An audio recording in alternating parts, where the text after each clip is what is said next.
अस्सलाम वालेकुम। आज हमारा जो टॉपिक है वो है an overview of C language.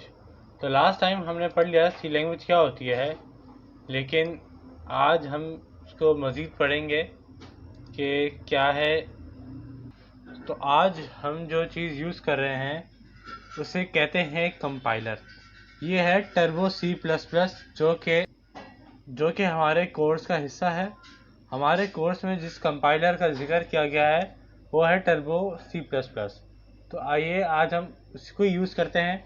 तो सबसे पहले आप लोगों को एक बात पता होनी चाहिए, टर्बो सी प्लस प्लस हमारे पास एक कंपाइलर है। कंपाइलर क्या होता है? कंपाइलर वो सॉफ्टवेयर होता है जो हाई लेवल लैंग्वेज के कोड को लो लेवल लैंग्वेज में कन्वर्ट करता है। ठीक है, जो हमने आपके सामने जो कोड लिखा हुआ है ये सब यह हाई लेवल लैंग्वेज है। इसको कंपाइलर लो लेवल लैंग्वेज में करेगा ताकि कंप्यूटर बआसानी समझ सकता है। हमारा आज का पहला टॉपिक है आईडीई। आईडीई हमारे पास एक ऐसा एप्लीकेशन सॉफ्टवेयर या कंपाइलर होता है जो हमारी बहुत ज़्यादा हेल्प करता है प्रोग्रामिंग में। हम जब प्रोग्रामिंग कर रहे होते हैं तो हमें एक ऐसे इन्वायरमेंट की ज़रूरत होती है जहाँ पे हमें बहुत सारे फीचर्स मिल जाएं जिसकी वजह से हम अपनी प्रोग्रामिंग को आसान बना सकें। आईडीई में क्या होता है बेसिकली, वो एक बहुत बड़ी कलेक्शन होती है डिफरेंट फीचर्स की जिसको हम बआसानी यूज़ करते हैं अपनी प्रोग्रामिंग के में, और हम अपनी प्रोग्रामिंग को उनके ज़रिए एडिट कर सकते हैं। और ये जो हमारा आईडीई होता है ये एज ए डीबगर भी काम करता है। डीबगर क्या होता है? प्रोग्राम में अगर कोई एरर आ जाए कंपाइलिंग के वक्त उसे हम एक बग कहते हैं, और उस बग को हटाने को या उस एरर को हटाने को हम डीबगिंग कहते हैं। ठीक है जी। तो अब आगे बढ़ते हैं स्टेप्स टू क्रिएट एनवायरनमेंट। ऐसा जो आईडीई का एनवायरनमेंट है इसको कैसे बना सकते हैं, तो इसकी कुछ 4 छोटे छोटे से पॉइंट्स हैं। सबसे पहला है कि include header files. Header files क्या होती हैं? आपके सामने जो हैशटैग इंक्लूड करके लिखी हुई है ये 2 स्टेटमेंट्स, ये हमारे पास हेडर फाइल्स होती हैं। ठीक है, इसके बाद है हमारे पास write the main function. Main आपको यहाँ पे दिख रहा होगा, वॉइड मेन वॉइड। ये सब क्या है मैं अभी आपको आगे बताता हूँ। ठीक है, और बॉडी इन कर्ली ब्रैकेट्स के दरमियान जो भी चीज़ आती है इसको हम बॉडी कहते हैं कोड की। ठीक है, और लास्ट पॉइंट है add get C H function. तो ये था हमारा एक आईडीई को बनाने का तरीका।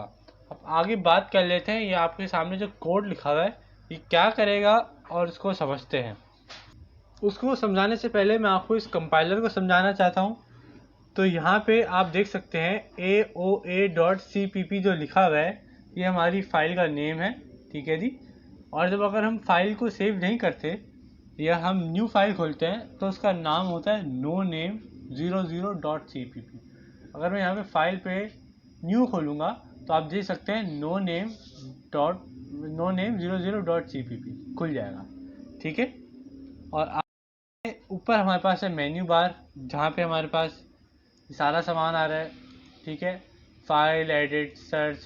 तो ये हमारे सारे वो ऐसे फंक्शंस हैं जो हमें बाद में। ठीक है, तो ये हो गया हमारा मेन्यू बार। आगे चलते हैं, ये आपको विंडो नंबर दिख रहा होगा, ये 4, मतलब 4 विंडोज़ खुली हुई हैं। ये 4 है, उसके ऊपर 2 है। अगर मैं इस को क्लिक करूँगा तो हमारी विंडो बंद हो जाएगी।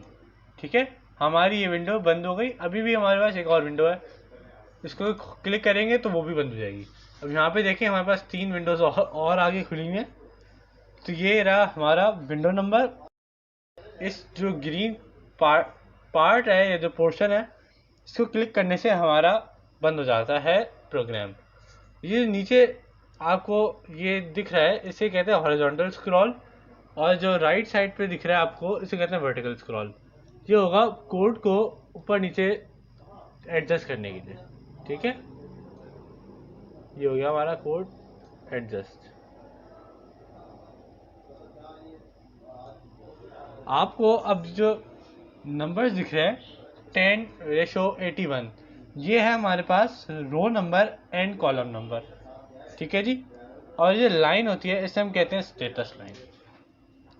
आपको जो ये एरो दिख रहा है इसको हम जूम करने के लिए खोलते हैं, और नीचे आपको फंक्शन रेफरेंस कीज, और इनका काम होता है हमारी हेल्प करना किसी भी चीज़ को आसानी करने के लिए। तो मेरे ख्याल से यहाँ पे हमारा ओवरव्यू हो गया एक हमारे कंपाइलर का। अब आगे बढ़ते हैं, एक प्रोग्राम को कैसे बनाते हैं और द डेवलपमेंट साइकिल क्या होती है, और एक सी प्रोग्राम का बेसिक स्ट्रक्चर क्या होता है। ये तीनों चीज़ें मैंने आपके सामने लिखी हुई हैं। अब मैं आपको इनको बारी बारी समझाता हूँ। सबसे पहले, प्रोग्राम हम क्यों बनाते हैं। प्रोग्राम हम तब बनाते हैं जब हमें कोई एक रियल लाइफ प्रॉब्लम को सॉल्व करना होता है। जब तक हमारे पास कोई प्रॉब्लम नहीं होगी तो हम उसको सॉल्व करने के लिए कोई प्रोग्राम नहीं बनाएंगे। जैसे कि आप अगर वीडियो एडिटिंग करते हैं तो उसके लिए हमें क्या सॉफ्टवेयर चाहिए होते हैं, बात कर लेते हैं। फिल्मोरा चाहिए होगा, या हमें आफ्टर इफेक्ट्स चाहिए होंगे, या ऐसे सॉफ्टवेयर चाहिए। तो हमारी एक रियल लाइफ प्रॉब्लम है, हम चाहते हैं हमारी वीडियो एडिट हो जाए, तो हम उसके लिए सॉफ्टवेयर चाहिए। ठीक है, तो एक प्रॉब्लम हमारे पास है वीडियो एडिटिंग, और उसका सोल्यूशन क्या है कि हमने ऐसे सॉफ्टवेयर बनाए जो वीडियो एडिट कर सकते हैं। तो ठीक है, एक बात याद रखें, प्रोग्राम तभी बनेगा जब हमारे पास एक रियल लाइफ प्रॉब्लम होगी, उसको सॉल्व करने के लिए बनेगा। अब आ जाते हैं हम basic structure of C program में। आप जब कोडिंग स्टार्ट करेंगे तो ये जो आपको हैशटैग इंक्लूड की जो दो स्टेटमेंट्स दिख रही हैं, इन्हें हम कहते हैं हेडर फाइल्स। ये हेडर फाइल्स होती हैं। इनका क्या काम होता है, इनका ये काम होता है कि ये प्री डिफाइंड होती हैं अब लाइब्रेरी के अंदर, और ये बताती हैं कि जो आगे हमारा कोड चलेगा वो क्या है। For example, hashtag include stdio.h का मतलब है, stdio.h का मतलब होता है स्टैंडर्ड इनपुट आउटपुट। .h का मतलब है हेडर फाइल है, और हैशटैग इंक्लूड का मतलब है हम कंपाइलर को कह रहे हैं कि जितनी भी हमारे पास स्टैंडर्ड इनपुट आउटपुट फाइल्स हैं जो कि हमारी हेडर फाइल है, उसको आप इंक्लूड कर लें इस प्रोग्राम के अंदर। ठीक है, तो ये था हमारा स्टैंडर्ड इनपुट आउटपुट का। ये हमें ये बताता है कि स्टैंडर्ड इनपुट आउटपुट को इंक्लूड करना है। इनपुट आउटपुट हमें पता है कि अगर हमें कोई चीज़ इनपुट लेनी है तो हम लेते हैं स्कैन एफ, अगर हमने कोई चीज़ आउटपुट देनी है तो कहते हैं प्रिंटर। आगे इसको मज़ीद पढ़ेंगे। दूसरा स्टेटमेंट है हैशटैग इंक्लूड कोनायो.h। कोनायो.h का मतलब होता है, उसका भी तकरीबन यही मकसद होता है कि वो हमारे इनपुट आउटपुट को वो करे। ठीक है, तो ये थी हमारी हेडर फाइल्स।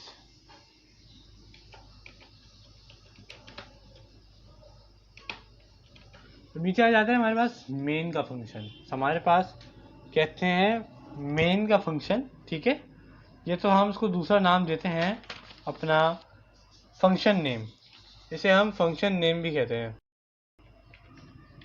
फंक्शन नेम क्या होता है, फंक्शन नेम बताता है कि अब हमारा प्रोग्राम होगा स्टार्ट। ठीक है, ये बताता है कि ये जो प्रोग्राम है ये है वॉइड मेन वॉइड का। अब इसके बाद जो भी लिखा जाएगा वो हो जाएगा स्टार्ट। और उसको लिखने के लिए, जैसे मैंने आपको बताया था, बॉडी ऑफ प्रोग्राम क्या होती है, इस जो हमारे पास पैरेंथेसिस हैं, हमारे पास जो ब्रैकेट्स हैं, इनके दरमियान जो कुछ भी लिखा जाएगा ये हमारी बॉडी कहलाती है। बॉडी, इसमें क्या होता है, इसके दरमियान जो भी कुछ लिखा जाएगा इसे हम कहेंगे बॉडी ऑफ द कोड। ठीक है, ये बॉडी, तो हमारे कंप्यूटर और कंपाइलर को पता चल जाता है कि कोड यहाँ पे स्टार्ट हुआ है और इस तरफ आके एंड हो गया। तो ये था हमारा कुछ बेसिक स्ट्रक्चर सी लैंग्वेज का। ठीक है, अब हम इस कोड को समझते हैं, हमने क्या बोला। तो आइए, हमने प्रिंट एफ लिखा, उसके बाद हमने हाई लिखा। अब देखते हैं क्या आउटपुट में क्या आएगा। आउटपुट में तो जाने का बहुत सारी तरीके हैं, रन पे जाके आप ही कर लें तो हमारे पास हाई आ जाएगा, या तो आप कंट्रोल F9 दबाएंगे तब भी हाई आ जाएगा। ठीक है, हाई आ गया, हाई की जगह कुछ भी लिखेंगे तो वो आ जाएगा। अगर मैं कोई नंबर करूँ 56 प्रिंट करूँ, कंट्रोल F9 करूँ, तब भी वो 56 दे देगा, लेकिन वो बहुत ऊपर है।